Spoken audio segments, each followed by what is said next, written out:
Hello, everybody. It's Sunday night. This is Servet Hassan. The name of the show is Intuitive Inc. Welcome. I'm glad you're all back with me. We've got a great show tonight. I have Dr. Elliot Maynard on the line.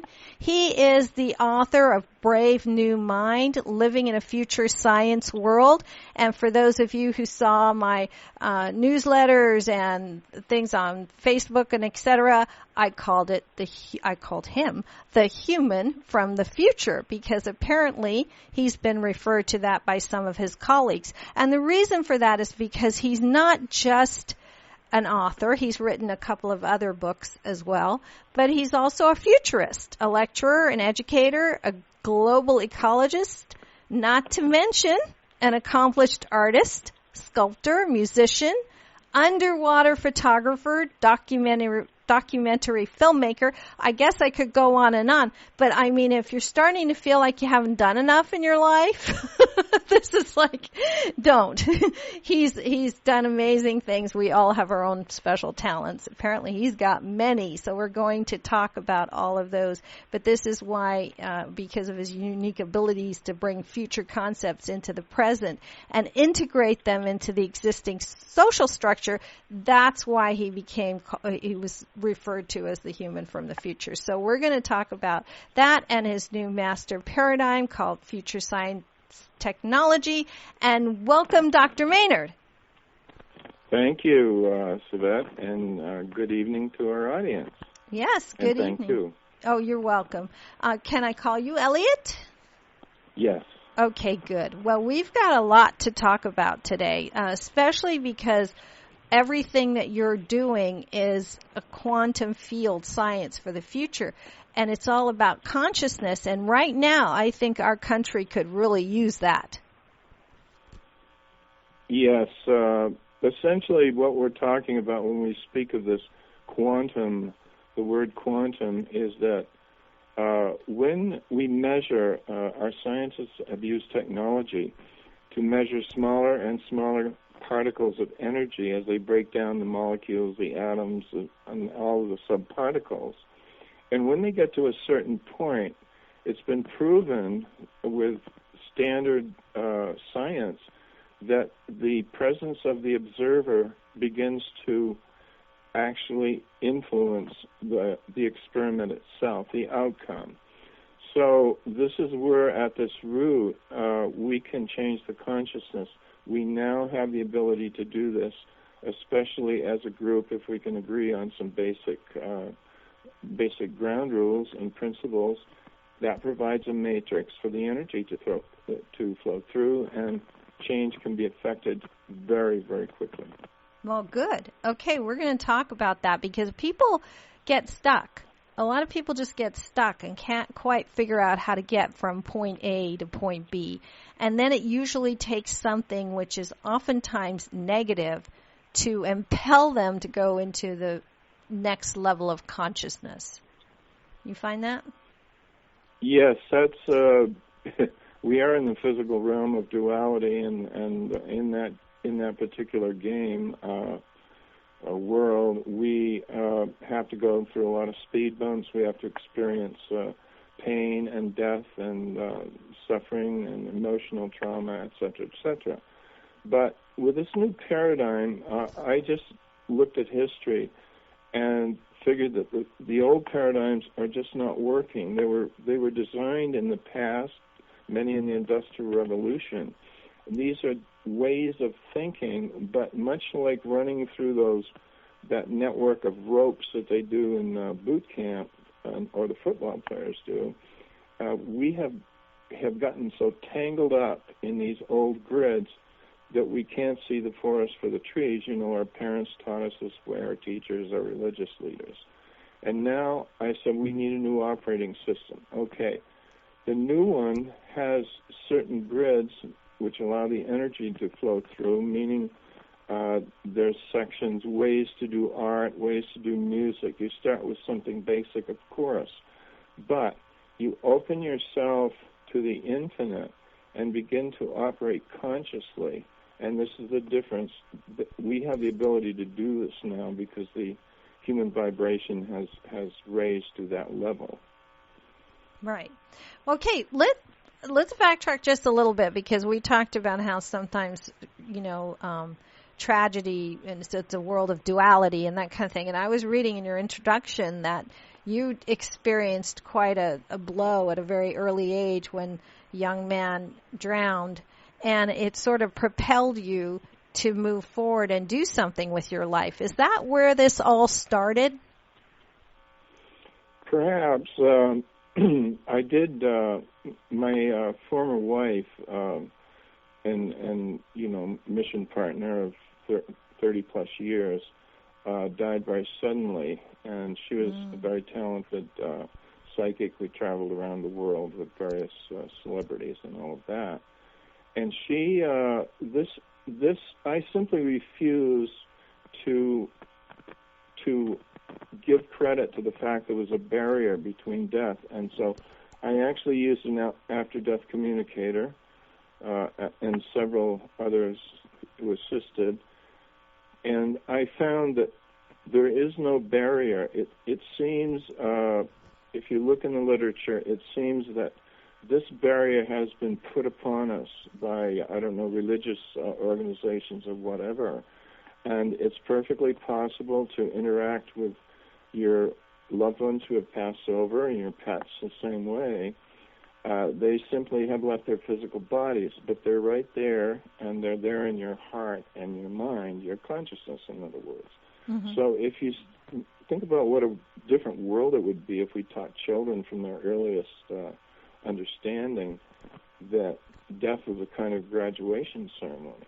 Well, I kind of was, actually. I mean, I was born in Pakistan. I'm a British citizen, a Canadian citizen, and an American citizen. But I because I was born there, in that culture,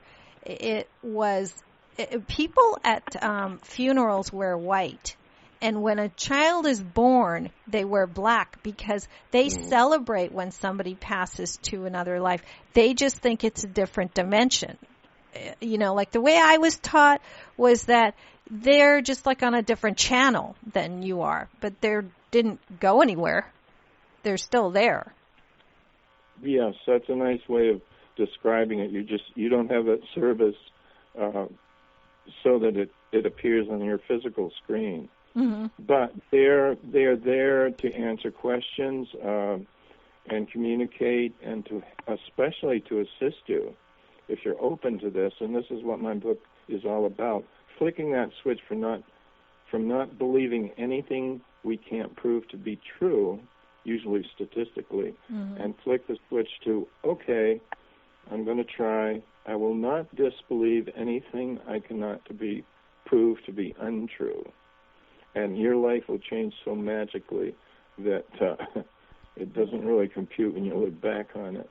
Right. Do you, so you communicate with people who have passed to another realm or dimension, whatever? Yes, my past wife guides me. She brought me my new wife, I'm sure, because she's different, but she is exactly what I needed, and she is wonderful in helping and assisting and everything that goes on here. Right.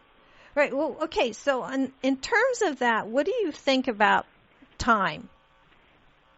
Is time something that's linear, or do you think it's just because she's gone, but she's not gone, but are we really just living just now? There's only one moment in time and everything's happening to us at the same time?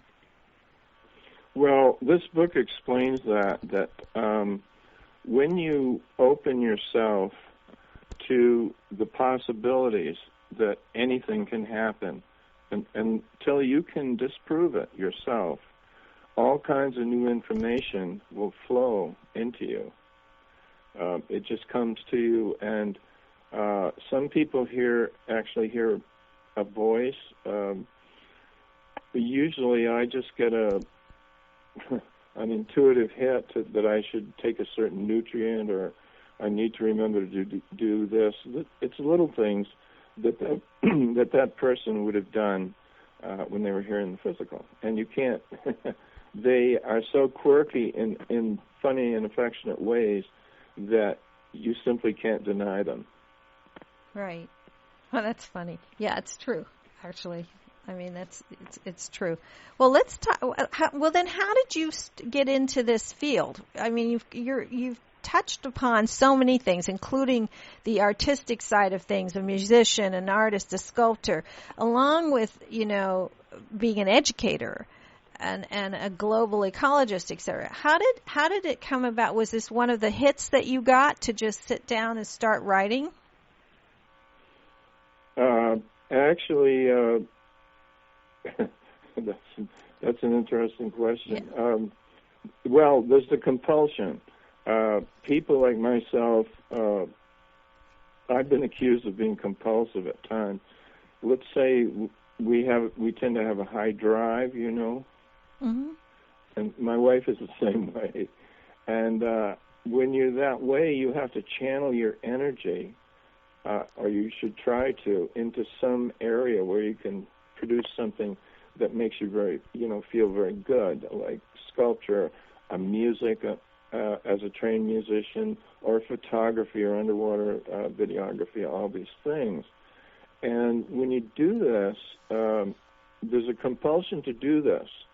And teaching, yes, is another thing that's very important that way. When you do this and educate the public, more wisdom, more knowledge will come to you. And I don't ask you to take my word for it, but you'll see it happen for yourself, Right. if you do this. Right. Well, you call it future science technology. So what is that? Well, essentially it's what I call a master paradigm, a new operating system for the human race. And this forms a set of, I've got 25 different aspects or pathways, such as future science, music, art, education, future science, technologies, all kinds of different things, energy technologies, and healing. And all of these things essentially come to the point where when you focus your consciousness, especially in art and music, or when you're very happy or meditating, you can exist in that 0 point. And at that point, you mentioned time being linear, yes, in the lower aspects of it, but in that perfect point, there is no time, there is no space. And so when you're there, however you can get there, if you're doing needlepoint or music or meditating or 1,000 other things that way, you get into that zone. And because there is the future and the past and the present are all there. Mm-hmm. And so you're getting it osmotically. And that facilitates the whole rest of your life, because when you go out of that meditative state, things will start to come down to you. They'll just pop into your head, I have a hunch, if you want to call it that. Mm-hmm. And country people just call it horse sense. It's the intuitive guidance that is so important in human survival and evolution. Right. No, I totally agree with that. Well, okay, so how, so if you're applying it to I'm an author, I also do this show and all that kind of stuff. How would I practically apply that? In other words, because I meditate every day. Do you meditate every day? Not specifically. I have had periods in my life when I did that very regularly for longer periods of time. But I find that as you get older and as you get more experience in the consciousness technology, the different aspects of it, you can snap into that state almost instantly. And you're just there. And the only reason I mention this is that if I can do it, anyone can do it. Right. So just a little help. Right. So do you, when you're working then, you go into that state? You go into sort of a meditative state, and then you go from there, right? It just happens. You can't push a rope, and it's a matter of opening. Oh, and another thing that you can do if you want to, with my art, I ask for inspiration from other dimensions, other realms, other extraterrestrial technology, whatever. I wasn't too specific. And I began to create these sculptures that I would create one, and when I'd finish, I'd look at it, and it was hard to believe I was able to create that. And this will happen. When you see this happening with something you've written after you come back to it, and you say, wow, I don't remember doing that. Did I do that? That's when you're operating in that quantum field. And again, I just provide this as an example. But you just know, and when that happens, you kind of get a bounce of joy that comes back to you. And that kind of joy is maybe what people call grace, because it's one of the most delightful experiences anyone can have. And if you're going to get addicted to something, wouldn't it be nice if we got addicted to positive things like that? Right. Right. It sounds like, it sounds familiar to me. It sounds like the author, and I can't remember his last name, Walter. He wrote the universe, something about the universe. Oh, I'll think of it as we go along, because I'm getting older. See, I can't remember everything. But he was an artist and a writer and all kinds of other things, and he would get inspiration from other artists that had either passed or were still alive even. He said that you could connect to anyone, anywhere, anytime if you wanted to for inspiration. Yeah. Well, actually, that's interesting because one of the aspects of 25 different focal points are sub-paradigms of the master paradigm is using let's see, I can't remember which category it fit in, but, channeling. Channeling, when you cross-reference it as a scientist would, as I do, I find that certain information can come down that is you just can't get anywhere else. And so one time I was working with a group called the Arcturian Council with a channel, and what they told me was that we have the ability to use, say you wanted to do mathematics like Einstein or play the violin like Paganini, you could ask their higher selves and to use their brain, and you can do this. And if this sounds too far-fetched, I took some acting and presentation workshops over in L.A., and they have a technique where you, I couldn't believe this, but you borrow a body that's outside of the earth. It could be Ronald Reagan or anything, and that sounds far-fetched, but there are always analogs to these lower world things that we can see when we begin to take the helicopter viewpoint, so to speak. Right. So you did that. Yes. Did it work? Yes, and one of the examples that impacted me the most was when this book that I wrote, Brave New Minds, Living in a Future Science World, when the person changed the typesetting, for the printer, I saw the book like I'd never seen it before, and I said, "Gee, how did I ever write that book?"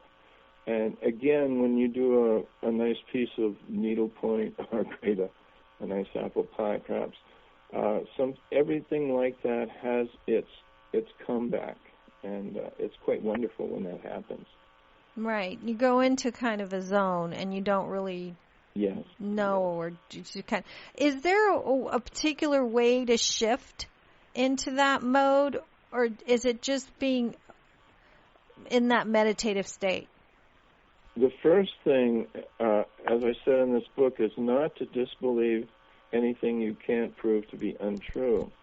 And if you take that attitude that you're open to certain things, and then you can go another step farther and request guidance or to use a certain person's ability or brain, you can put it either way you want to, and if you get permission from their higher body, so you're not violating spiritual law.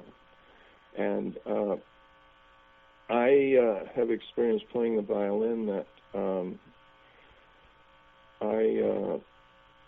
I talked to other musicians, and I experienced playing notes that I hadn't really seemed to play. I heard them, and I asked Paul Horn, who is a friend of ours. He's the father of New Age music, some call him a flautist. And he told me, he stopped for a minute and thought, and he said, yeah. And you can hit notes that you didn't think you could hit as a singer. Other people have told me that too. They just go for it, and it happens. So is this get help from? We're getting help from the top side on that, on these kinds of things. Right. And now we have to acknowledge it and be conscious of it, which kind of answers your question. It's being conscious of these things and not being afraid of the unknown and embracing them, because they'll enrich our lives and everyone else's. Well, right.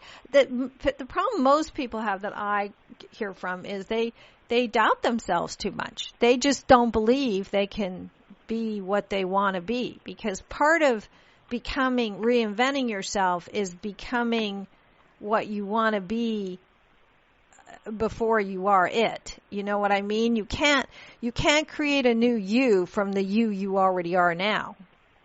Right? Well, that's why you when you operate in this quantum field, it's from a non-objective viewpoint, and I say non-objective from the human, the old human grid, and that is to doubt anything that someone comes out and invents a new kind of car like Elon Musk. Automatically, cultural consciousness will. Certain percentage of people will automatically reject it right away because it's new, even without the knowledge about it. And this is a natural tendency. It's something we can control ourselves, again, if we become conscious of it. And this is one of the things we could do to change the world. It's very simple.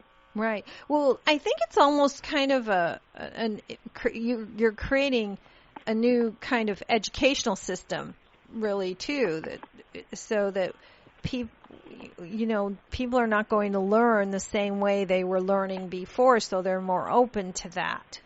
Is what I think you're not really just a scientist, you're more of a kind of mystic, I think. Well, I do have one of the facets is a new education system called the University of the Future. And it combines ancient and modern technologies, in other words, shamanistic herbal technologies that have existed for thousands of years, Chinese medicine, all of that, with our most advanced technology. And then when you throw together the psychic technology for healing, you can have psychically trained people actually facilitate the healing process. And they facilitate the drugs that are designed to work on the patient and heal him or her, and the herbs also, just as an example. Right. So that would be what your paradigm for the University of the Future would be. Combined. Well, it will actually be based on very practical things. Children would learn at the earliest ages.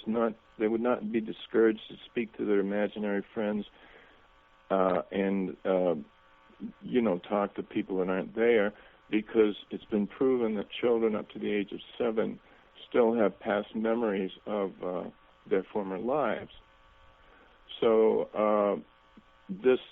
and also they would be taught how to use their intuitive senses and develop them, each from their own center, not as a norm. And they would learn a lot more practical things than we do now, because when you leave the ivory tower universities, they say, well, a couple bucks will get you a cup of coffee at Starbucks, and now you've got your degree. Right. It's true. Yeah. That's interesting. I also wanted to ask you where do you think we're going as a there's so much going on right now in terms of the country, in terms of consciousness. So who and what do you think we're becoming, and how is this important to humans, the planet Earth itself? Well, there was an author named Yatri who said human beings are actually humans becoming.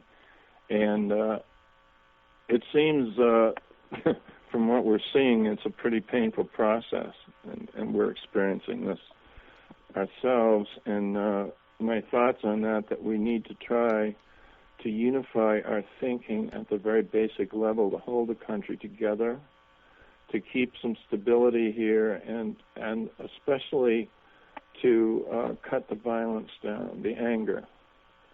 And then, meanwhile, this is kind of a diversion from some of the other things that are happening in the world. The European Union is, the Brexit situation, things with Russia and China and all of this. And one of the things I talk about is a psychic technology called invincible defense technology, developed by a man named John Hagelin, who runs the Maharishi University of Business, using consciousness in business. He's also a nuclear physicist. He discovered that when groups of people, especially those who are trained in meditation, focus on a certain area of the country, that they can statistically validate the fact that they have been able to lower the rate of violence. They've been able to have greater percentage of healings, these sort of things. Different denominations were used in some experiments. So you had Catholic nuns and Presbyterian ministers and Islamics all praying and focusing on this. Now, this developed to the point where the Ecuadorian military has a whole small division devoted to learning this technique. What it does, it goes down into the quantum level and essentially just releases the cause of violence, the root cause, and then it just won't manifest in all the weird ways that it does. What is the root cause? Do we know? Let's say we go down to the basement and just kind of tune the system, which is really off, and as we tune it, it kind of settles down. Right.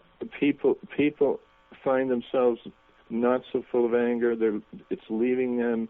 They go back to looking after themselves and their families and their planet the way they're supposed to be, instead of this madness that we have. Well, right. It's many parts of the world. It's become a very revolutionary, kind of reactive, angry. There's just a lot of anger in the air right now, especially here with our election. And it's I don't see, I'm hoping that once the election's over, that whoever's president, that they pull the nation back together. And that's how they're going to have to do it, is on a consciousness level, whether they're aware of that or not. Right? Oh, I'm feeling that what you just said is exactly what's happening. Regardless of the outcome, the nation needs to get behind the president they have and then take whatever actions are necessary to guide the president's behavior. In other words, the people have learned to come out of their little holes and start to express their opinions. And also, more importantly, they're understanding that they can make a big change. It finally has, this is what I call a shattering glimpse of the obvious, It finally has occurred that we can really make a difference and not go into these little sidebar things about, racial things. All of us just get on with the job at hand, and this is the problem.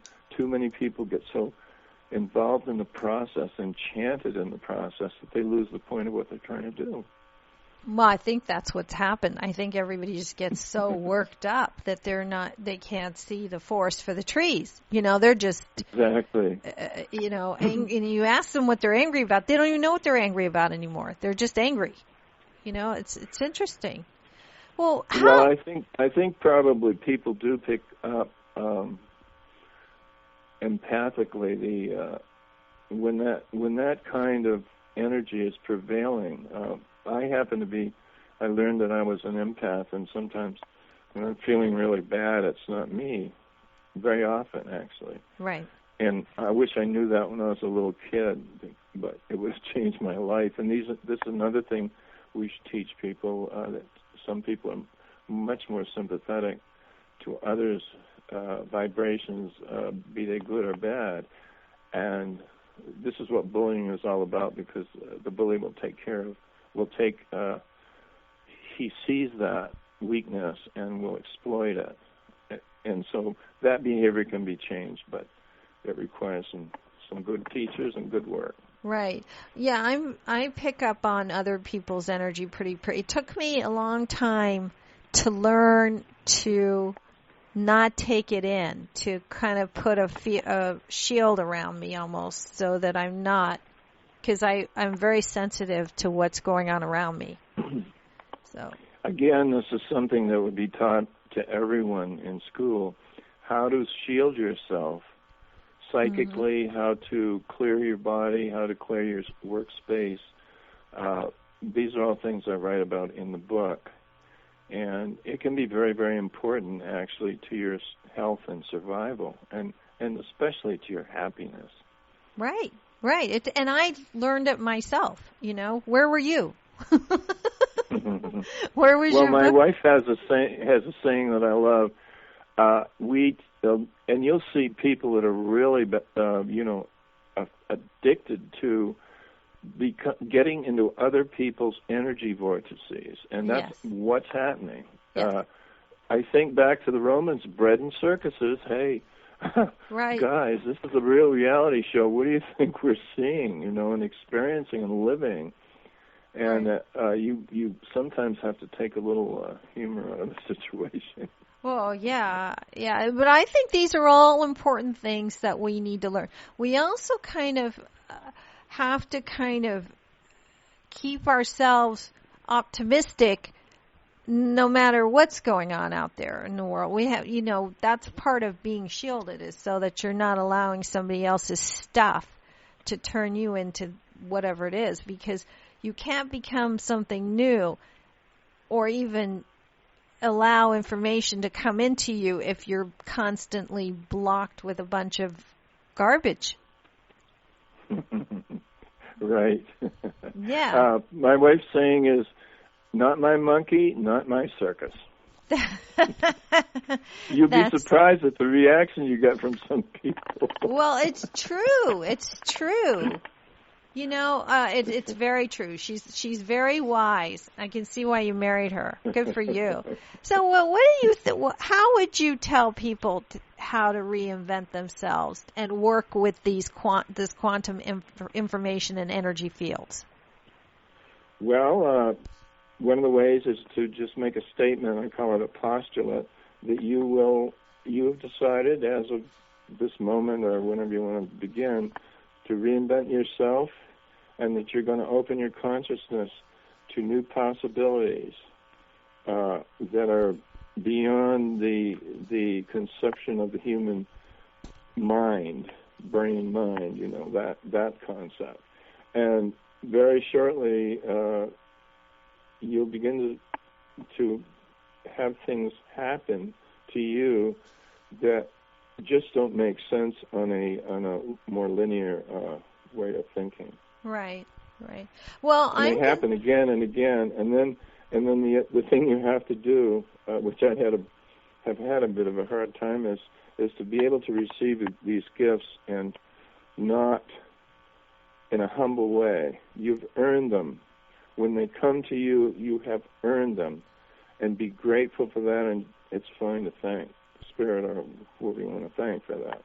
Right. Exactly. Well, I'm going to open the lines if you're open to that. If anyone has a question for Dr. Elliot Maynard, please call in 949-313-8880. We're talking about future science technology, and it's very interesting. It's quantum field science for the future, and it's really fascinating. You've laid it out pretty well in your book with these. How many, did you say there were 25 different? Yes, 25 keys. And the last one is kind of a catch-all, which I call quantum leapfrogging, which is the result of what happens when you begin to open yourself to being in this quantum state and receiving information from higher realms. Okay, so it's called quantum leapfrogging, right? Yeah. Why did you call it that? Is it because you kind of do leap from one level of consciousness to the... Absolutely. And on my slideshow, I have a frog who's riding a tricycle, which kind of explains the situation. You see, it's a difference between a linear tape deck, if you remember the reel-to-reel tape decks, and you reel it back and forth to get to a certain point on there. Now, with the compact disc, when you have a certain piece of data, a song, or information you want, you go directly to that spot, and that's how this quantum information field functions. Things come down to you because nobody can possibly keep everything in their mind linearly over a period of 50, 60, 70 years, Right. Wow, it's interesting. What are you working on next? You do so many different things. What do you consider yourself to be? More than... I just want to be a change master and share the information that I've gained so that, even helping one person can become magnified these days by the Internet and this sort of thing. And this is what I wrote the book for. So it's designed in fairly simple English so that people who read it as a second language can understand it, and it's also designed so you can open it up in an airport in your bathroom and just read a little section. Right. Well, that's good, though, because in this, kind of microwave, rush, hurry world, you only get people's attention for about 8 seconds at a time, it seems, in this day and age anymore, It's, I think I read somewhere that we're getting like 2,000 bits of information from about 400 billion bits that are coming into our mind every second. It's people have less and less of you can't, their attention span just isn't there anymore with all this technology. This is one of the things we've gone through such massive changes, and electronics like LED screens and the LED lights and the video games are all consciousness waveguides. This is something that is in the literature. And so what happened, if you remember the older TVs, how we would see snow and everything, and how crude they were, the CRTs they call them, it's a cathode ray tube television, and the new LEDs, high definition, we're getting bombarded with millions of pixels when we look at a screen like that. Now, what is a pixel? It's a particle of light, essentially, a light encodement, and psychics have told us, and many different people independently, that when we receive information from the higher realms, we receive it in light packets. So there you go. There's a whole way that the consciousness has been changed all over the world that the gurus probably never talked about. Right. Well, maybe they did, but they didn't bring it out. Well, yeah. It's a lot, yeah. So, okay, so what are you working on next? Or are you working on another book? Or are you going to take this to the next step? Or are you just teaching this new future technology? Well, I'm continuing to work on my sculptures and some of my new ideas. Right now, I'm in a kind of a position where I'm trying to assist in different ways. I have a whole, group of people through LinkedIn all over the world that I work with, and we're just trying to kind of hold things together. And scientists and musicians and artists generally really enjoy getting together and just sharing ideas. And, right. If we could have a world that was a little bit more like that, and I think it's very important to understand our link with planet Earth and develop a mature environmental consciousness for each and every person there. Right. Well, okay, the reason I asked is because I was wondering if you did have workshops, or how can people get a hold of you? Are you doing things interacting besides with artists? Are you doing it lectures, things like that? Oh yes, I do a series of talk shows and make presentations here, especially in Sedona area. Greg Braden and Joe Dispenza and people like that here.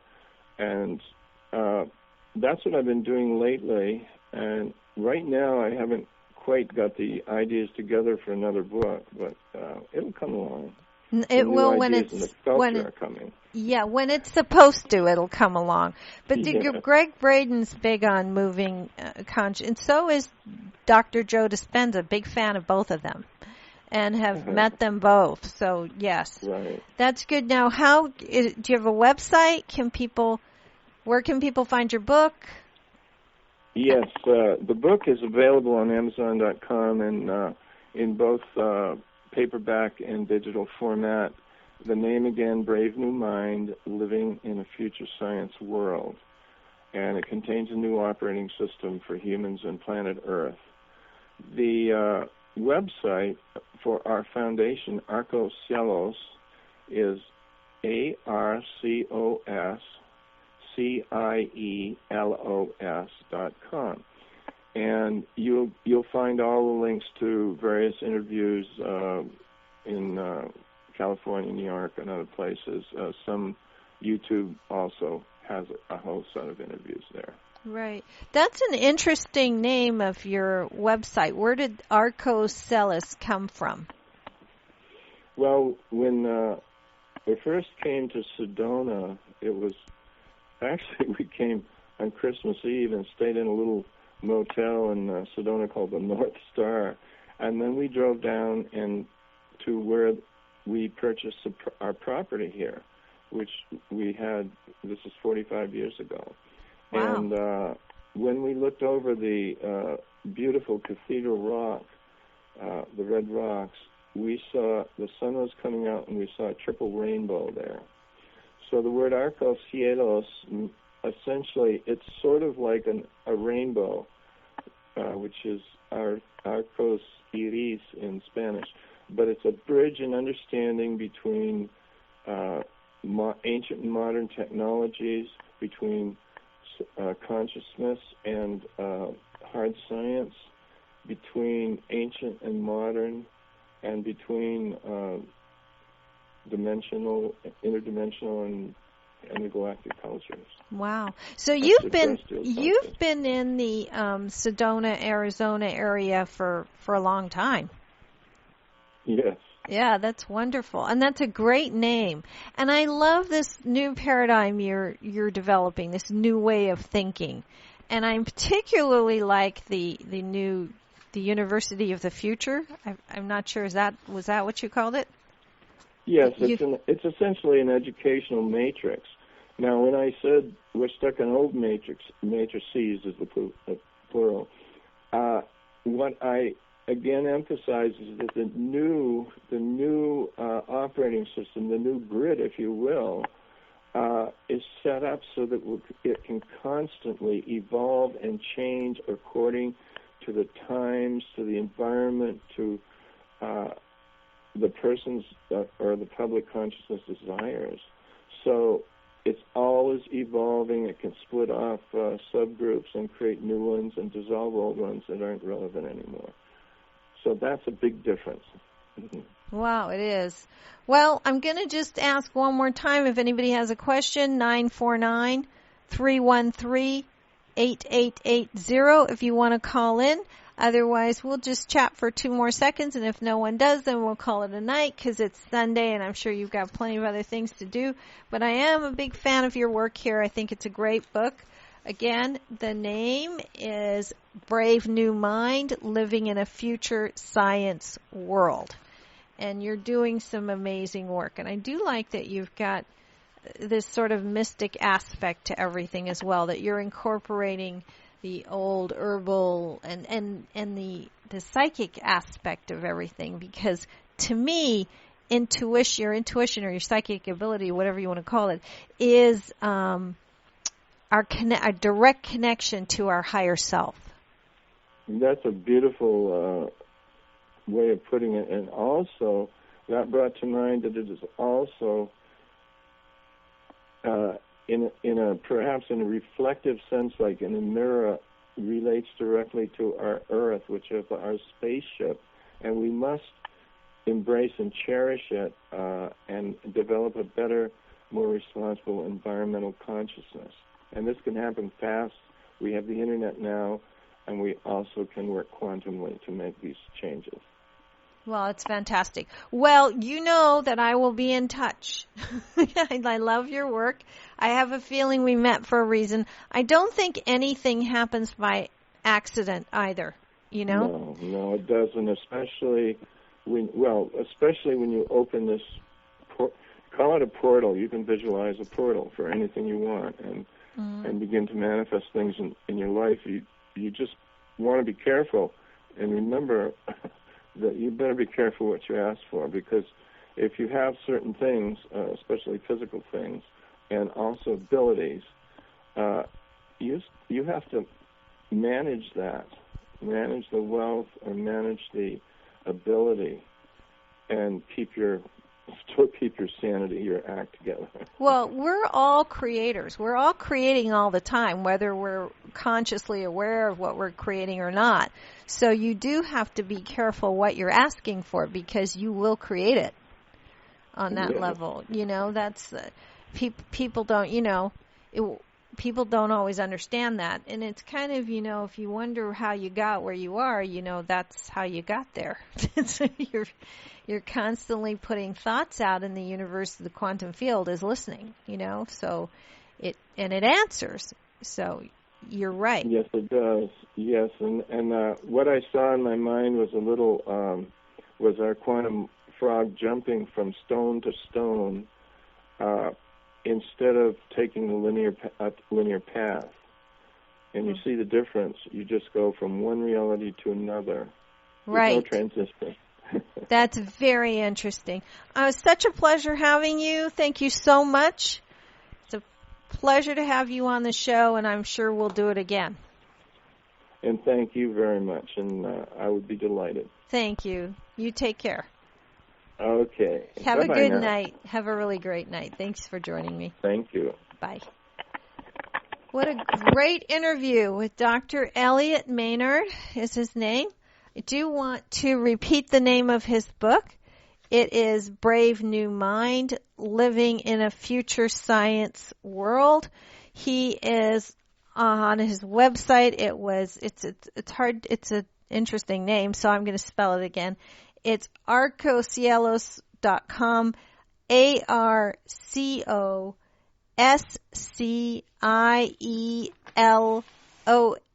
So you will find links to all of the things he was talking about, his book and his lectures and all the other work that he's doing as a futurist is pretty amazing.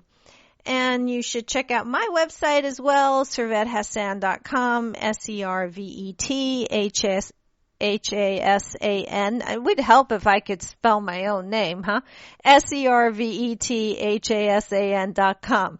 All of my books are on there, including the latest, Life in Transition, which won the International Book Award a year before last. Anyway, also, if you miss a show, they all go up on my YouTube channel, Servet Hassan channel on YouTube, where it takes a few days, but this one will be up there then too if you want to get it again. Also, check out my blog, Memos from My Higher Self, which, speaking of consciousness, is how I explore my own inner consciousness, because it is indeed a memo from my higher self, which I post daily. I made a commitment to post it daily from January 1st of this year till the last day of this year. So, wow, and I've done it every single day. So, Memos from My Higher Self is my consciousness, and how I have been raising it is pretty amazing, because really without that, you can't move to the next level or the next quantum field, whatever you want to call that. You will not be able to unless you own it internally in your consciousness. Then when that happens, you change. And as Dr. Maynard said, as Elliot said, you can make it happen pretty quickly, individually and worldwide with other people as a group. If we raise our consciousness collectively as a country, things change. And we will raise our consciousness together. We do. That's how all the anger started, because that was a level of consciousness as well. It's like a feeling of displacement or something, or feeling of unsatisfaction, or a feeling of whatever it was. That's a collective consciousness within this country. And in order to change it, we have to shift consciousness together for that as well. And, also on my website, you'll find other things, my private sessions, workshops, things like that anything else that's coming up.